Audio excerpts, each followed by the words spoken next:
Welcome back, grades 7 and 8, as we continue to take a look at science fair. In this video, we're going to take a look at the student logbook.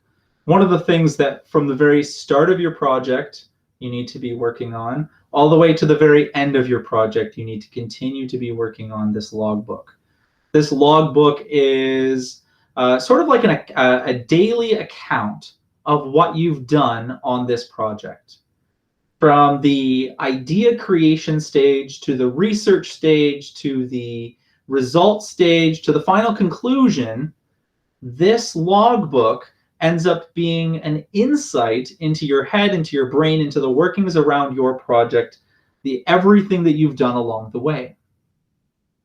And so the way that this logbook works is in a duotang on a sheet of paper.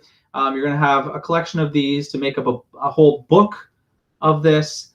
Every day that you work on your project, you're going to create an entry, a log for what happened on that particular day.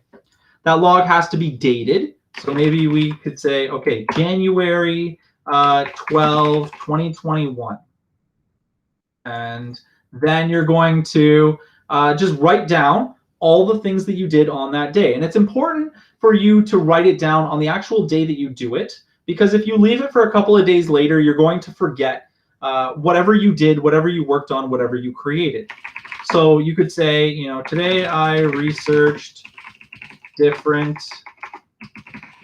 brands of flour. I found out that you obviously wouldn't put ... in yours, but you continue to say all the different things that you found. You could even include things like one site that was really helpful was flourtypes.org, whatever that might be.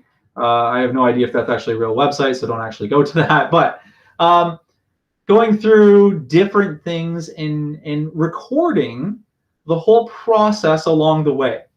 At different points along that project, we're going to have different checkpoints where we're going to take a look at your logbook and see how that's coming along, making sure that you're continuing to do that. I would say that you should aim to have 3 to 5 good-sized journal entries per week. So by the end of it, you'll probably have 20 to 30 different logs easily for your project.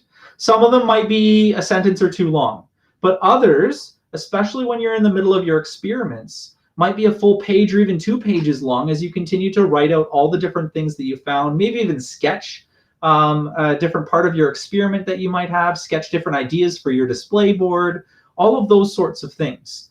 This is not something that ever gets erased.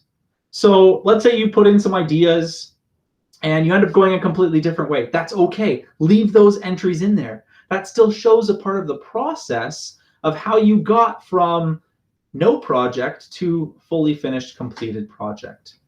This is also something that will end up getting displayed in front of your project as well. And for the larger science fairs, judges will come around and take a look to see that you've had to see the inner workings of your brain throughout the entire process of the project.